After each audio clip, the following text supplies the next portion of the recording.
I can answer that, because I designed it. But that moment was still 3 weeks away. Some people spend their whole lives waiting to be seen, quietly hoping that someone, someday, will notice the work they've been doing where no one thinks to look. Elena Ruiz had stopped waiting years ago. She'd learned that if you're a woman with grease under your fingernails and a used EV in the parking lot, people will look right through you even when you're holding the answer in your hands. The fluorescent lights of Martinez Auto hummed their familiar tune as Elena wiped her palms on her coveralls. The shop smelled like it always did: burnt coffee, motor oil, the metallic bite of welding from the bay where Miguel was fixing an exhaust. Through the office window, Mia did homework at the receptionist's desk, third-grade math problems scattered between invoices. 10 years old, and already she knew the difference between a socket wrench and a torque wrench. Already she understood that being smart wasn't enough if nobody believed you were. Elena pulled the prototype from her toolbox. The Quick Release Pro. 6 months of after-hours tinkering, of staying late after Mia went to bed, of watching YouTube videos on battery engineering and sketching designs in spiral notebooks during lunch breaks. The device sat in her palm, compact and elegant. A universal adapter that could cut EV battery service time from 2 hours to 30 minutes. She'd tested it a dozen times on her own car, refined the grip angle, simplified the release mechanism. It worked. It was brilliant. And it was hers. "Hey, Elena!" "What you got there?" Trent Boswell materialized beside her workbench, arms crossed, that familiar smile pulling at the corners of his mouth.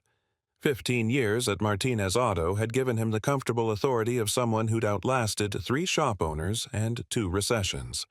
He wore his seniority like armor. "Just something I've been working on." She held it up, felt the flutter of excitement she always tried to suppress around him. "Universal adapter for EV battery maintenance. Look," she demonstrated the mechanism. "See how the grip adjusts? It bypasses the proprietary tool requirement. Any shop could afford this. Service time drops to a fraction. Cute." Trent picked it up, turned it over with the casual disinterest of someone examining a child's school project. "Hobby stuff, huh? That's sweet, Elena. Really. But you gotta understand. Real innovation comes from engineers, not wrench turners. We're mechanics, sweetheart. We fix what the smart guys design." The words landed sharp. "I know it works," Elena said quietly. "I've tested it." "I'm sure you have." He set it down, patted her shoulder. "Keep at it.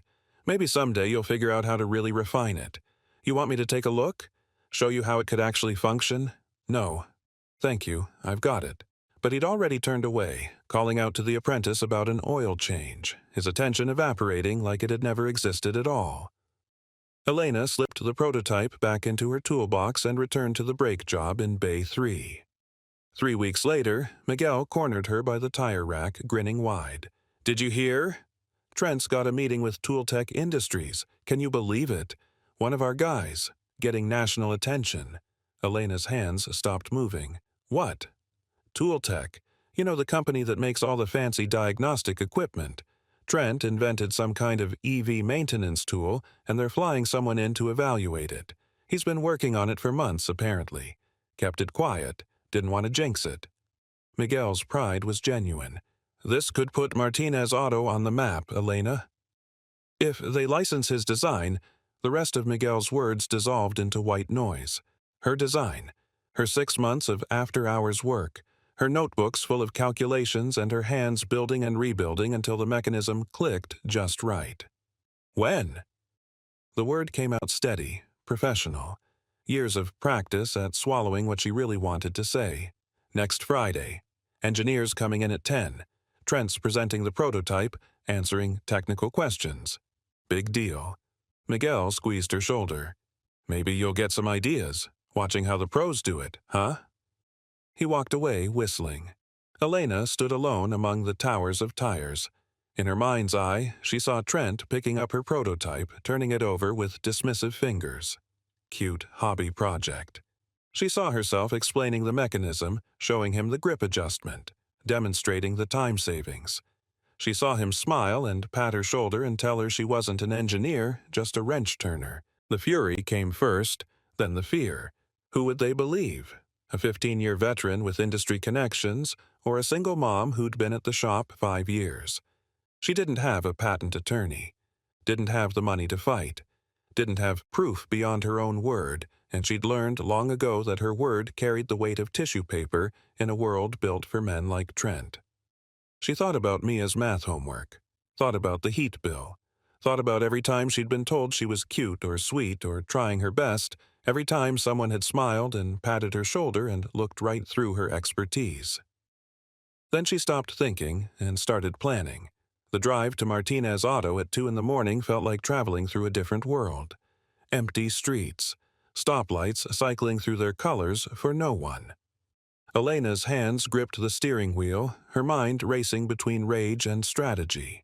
Part of her wanted to confront Trent directly, to walk into his house and demand he confess, to scream, to make him feel even a fraction of the betrayal burning through her chest. But that wasn't how you won against someone like Trent. Loud wouldn't work. Emotional wouldn't work. She'd learned that lesson over 5 years of watching men take credit for ideas she'd whispered during diagnostic sessions, watching them nod along to her suggestions and present them as revelations 5 minutes later. Number. If she was going to fight this, she needed to be cold, methodical, undeniable. She needed to be an engineer. Martinez Auto sat dark and silent when she arrived, a hulking shadow against the night sky. Her key turned in the lock with a soft click that echoed through the empty building. She flipped on only one light, the fluorescent over her workbench, and let the rest of the shop remain in darkness. The air smelled different at this hour: cold grease, metal, the faint chemical trace of brake fluid. No burnt coffee, no radio, just the hum of the light and her own breathing. The security footage would show her here. That was intentional. She spread the 3 spiral notebooks across her workbench like evidence at a trial. 6 months of her intellectual life laid bare: concept sketches, failed iterations, breakthrough calculations, refinements. She photographed every page with her phone, making sure the dates were visible. March 15th. Initial concept. March 22nd. First prototype fails. Grip angle wrong. April 3rd. Breakthrough on the release mechanism. May 10th. Successful test on her own car. The progression was there. The evolution of thought that could only come from the person who'd actually solved the problem, step by painful step. She pulled the shop's security footage next, burning the last 6 months to a portable drive. Found herself on the recordings. A ghost, working after hours, bent over her workbench while the rest of the world slept. Building, testing, rebuilding. And there, 2 weeks ago, the moment that made her stomach twist, Elena showing Trent the prototype, his dismissive examination, his patronizing pat on her shoulder. The evidence was damning, but it wasn't enough. Elena pulled out her tools and got to work. The original Quick Release Pro was brilliant. What she built now, at 2:30 in the morning with cold metal biting into her hands, was irrefutable proof of mastery. She added a self-calibrating gear system to the grip mechanism, a modification that would automatically adjust for the dimensional variations in different EV battery housings. It was elegant, sophisticated, the kind of innovation that proved she didn't just stumble onto a good idea. She understood the engineering at a fundamental level and could push it further. Trent's stolen copy wouldn't have this feature, couldn't have it, because he didn't understand why the original design worked, only that it did. She documented the improvement on video, setting up her phone on the workbench and speaking directly to the camera. Her voice was steady, technical, precise. The original design uses a fixed-tension spring system, which works across most EV models but requires manual adjustment for outliers. This modification introduces a self-calibrating variable tension system using a planetary gear configuration.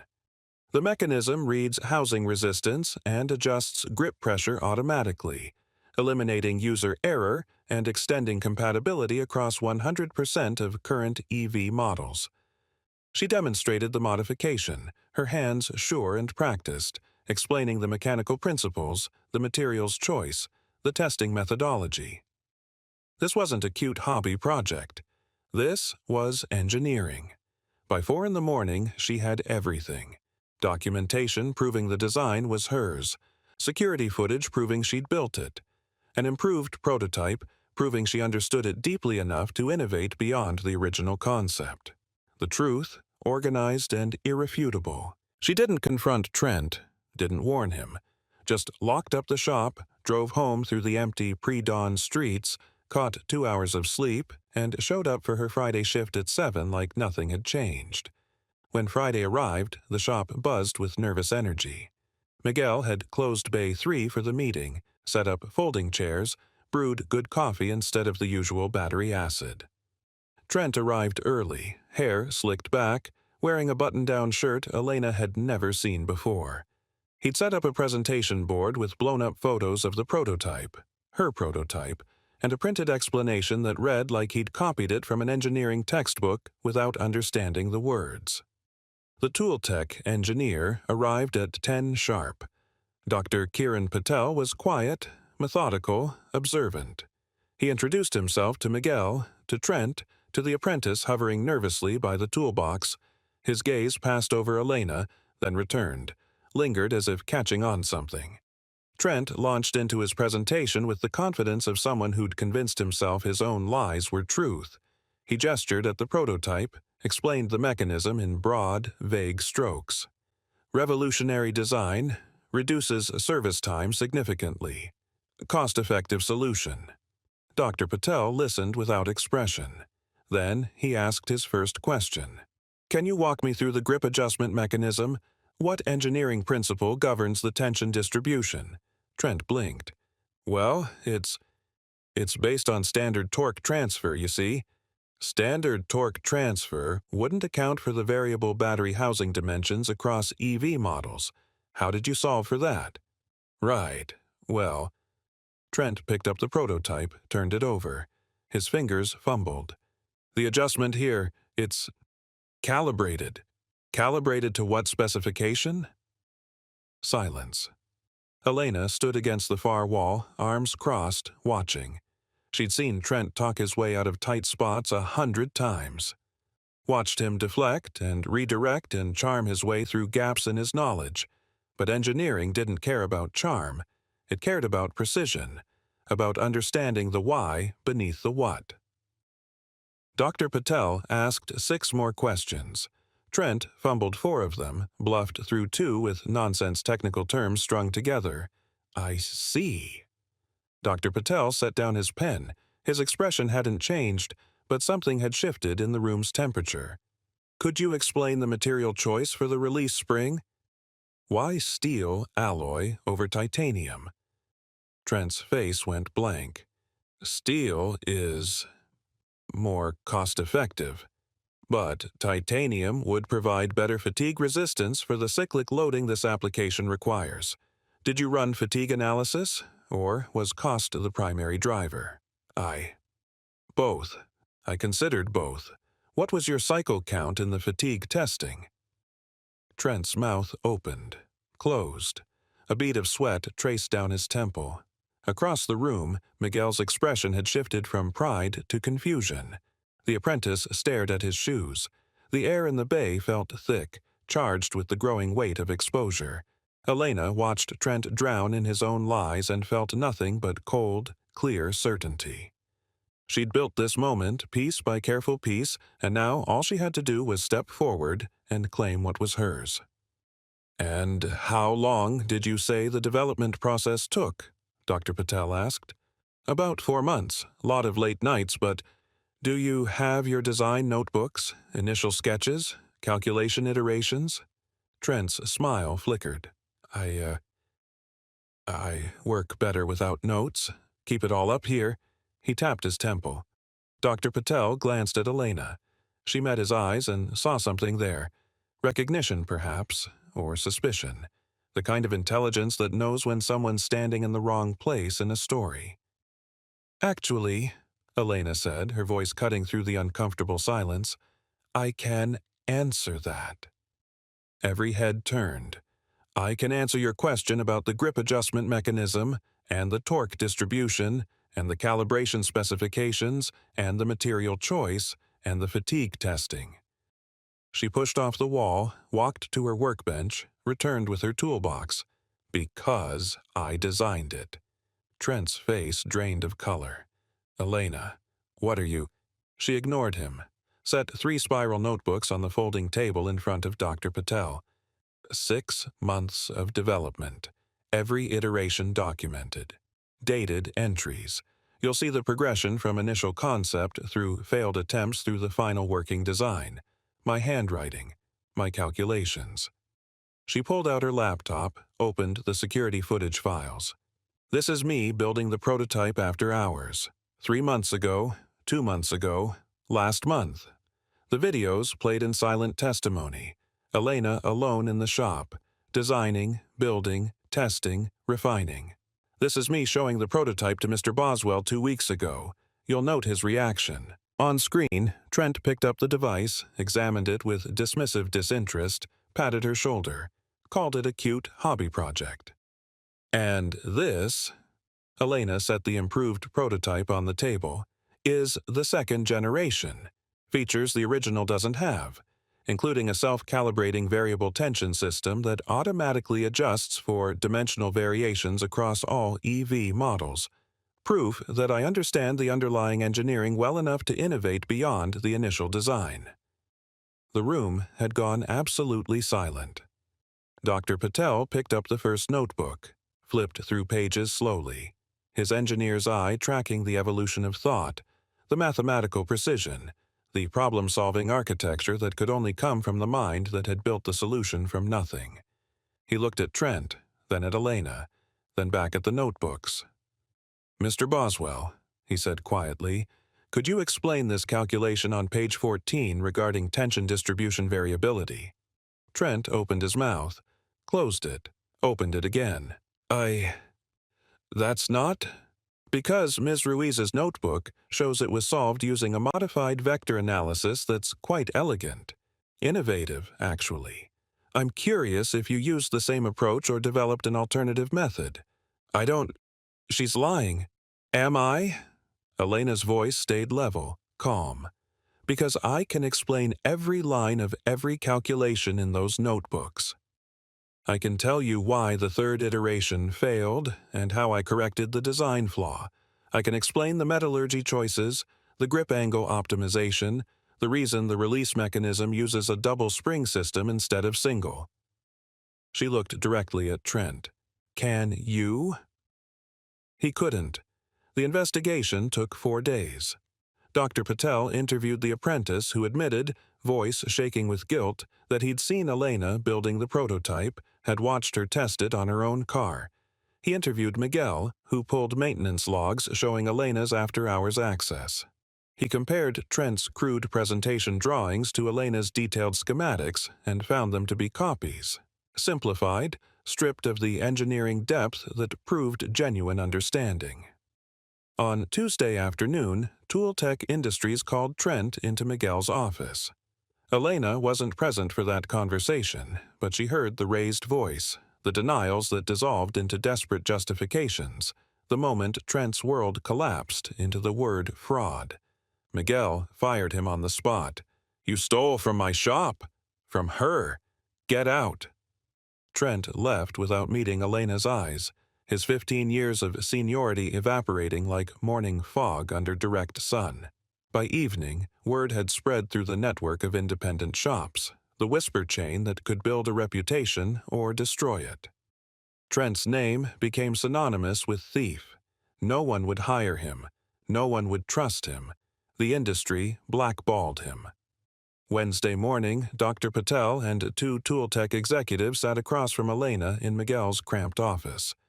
"We'd like to offer you a patent partnership," Dr. Patel said. The words were professional, formal, but his eyes were warm. "Tooltech will handle manufacturing and distribution. You'll receive royalties on every unit sold and full credit as the inventor. The Quick Release Pro will be licensed to shops nationwide. We believe it has the potential to become an industry standard." Elena's hands shook. She folded them in her lap, pressed them still, tried to anchor herself to something solid while the world tilted beneath her. "There's also a speaking opportunity," one of the executives added. "We sponsor trade school programs, women in trades initiatives. If you're interested, we'd love to have you as a spokesperson. Share your story. Inspire the next generation." Through the office window, she could see Mia at the receptionist's desk, drawing pictures of cars while she waited for the school bus. 10 years old, already learning that the world would try to take things from you. Now learning, maybe, that you could fight back. That documentation and precision and calm professional determination could be a kind of power. "Yes," Elena said. "Yes to all of it." The local news picked up the story first. "Single mom mechanic's invention revolutionizes EV service." Then the trade magazines. Then the industry blogs, amplifying the narrative until Elena's phone buzzed constantly with interview requests and congratulations from people she'd never met. Miguel hung a banner in the shop. Home of the Quick Release Pro, invented by our Elena Ruiz. Business picked up. Customers came specifically to meet her, to have their EIVs serviced by the woman who'd outsmarted a thief with nothing but notebooks and midnight oil. But the moment that mattered most came quietly, 3 days after the contract signing. Dr. Patel asked to speak with Elena privately. They stood in the parking lot, the afternoon sun glinting off windshields, the distant sound of the apprentice singing along to the radio drifting from the open bay doors. "I need to ask you something," he said. His voice carried a weight Elena couldn't identify. 20 years ago, did you volunteer at a youth center in Riverside, teaching car maintenance?" Elena's breath caught. The question was so specific, so impossibly precise that it could only mean one thing, that the past had somehow folded into the present, that seeds planted in darkness had grown into something she'd never imagined. "Yes," she said slowly. "High school community service project. I ran Saturday workshops for immigrant families, free basic car repair skills." Dr. Patel pulled out his phone, scrolled through photos, held it out to her. The image showed a teenage girl in coveralls, 17 or 18, bent over an open hood beside a young man in his early 20s. Both were smiling, their hands dark with grease, surrounded by a small crowd of people watching the lesson. Elena's younger face looked determined, earnest, impossibly young. And suddenly, she was there again. Summer heat radiating off cracked asphalt in the community center parking lot. The smell of cheap bulk oil and donated brake fluid. A dozen faces watching her. Tired faces, hopeful faces, people who worked 2 jobs and couldn't afford the repair bills that kept piling up. Her hands, 17 years old and already confident with tools, demonstrating how to test an alternator with a multimeter borrowed from her high school's shop class. And this young man, early 20s, quiet, intensely focused, who'd stayed after everyone else left, asking questions in careful English, taking notes in a spiral notebook. The concentration in his eyes, the way his hands had trembled the first time he'd touched the engine, terrified of breaking something his family couldn't afford to replace. She'd spent 3 hours with him that day, walked him through every step, watched his fear transform into understanding, into capability, into the quiet pride of someone discovering they were smarter than they'd been taught to believe. "That's me," Kiran said softly, pointing to the young man in the photo. 22 years old. I'd just immigrated from India with my parents, working 2 jobs, trying to save money for engineering school. Our car kept breaking down. We couldn't afford mechanics. You ran Saturday workshops teaching free basics to families like mine. Elena stared at the photo, the memory crystallizing into perfect clarity now. She remembered him, remembered the notebook, remembered the moment his face had lit up when the diagnosis finally made sense. "You taught me to diagnose a failing alternator," Kieran continued. "Spent 3 hours walking me through it. I was terrified I'd break something, but you said..." He paused, smiled. "You said, cars aren't magic. They're just puzzles you can solve. And if you can solve this puzzle, you can solve anything." The words unlocked something in Elena's chest. She'd said that. She'd said it to dozens of people, to every student who'd come through those workshops convinced they weren't smart enough, skilled enough, worthy enough to understand the machines they depended on. I got into engineering school that year, Kieran said. Graduated. Worked my way up, and every time I solve a problem, every time I'm faced with something that seems impossible, I hear your voice telling me it's just a puzzle. His eyes were bright. When I saw your name on the shop roster and watched you explain your invention, the way you break down complexity into clarity, I knew. You're still teaching, still solving puzzles, still changing lives. Elena's vision blurred. She blinked hard, tried to find words, failed. I didn't just come here to evaluate a tool, Kieran said quietly. I came to make sure the woman who taught me to think like an engineer got the credit she deserved. I came to pay forward what you gave me when I had nothing. For a long moment, they stood in the parking lot while the world continued around them. Cars passing on the street, the shop radio playing, the ordinary machinery of an ordinary day. But nothing felt ordinary.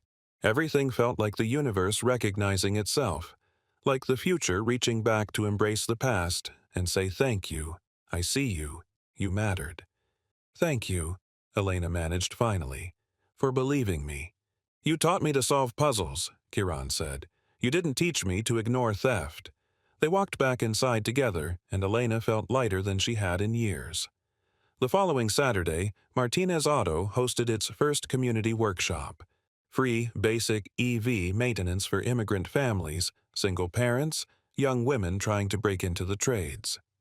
Elena stood at her workbench, surrounded by people hungry to learn, and taught with the same patience and clarity she'd possessed at 17.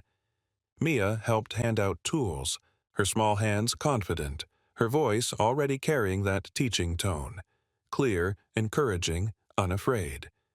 Kieran arrived midway through, leaned against the doorframe with his arms crossed and a smile playing at the corners of his mouth. Watching. Bearing witness. When Elena demonstrated the battery access procedure, she caught his eye across the crowded shop. He nodded. Once, a gesture of recognition between people who understood what it meant to build something from nothing. Cars aren't magic, Elena told her students, and her voice carried the weight of 2 decades, of lessons given and lessons learned, of seeds planted in darkness finally reaching toward the light. They're just puzzles you can solve. And if you can solve this puzzle... She held up a socket wrench, let the silence stretch. You can solve anything.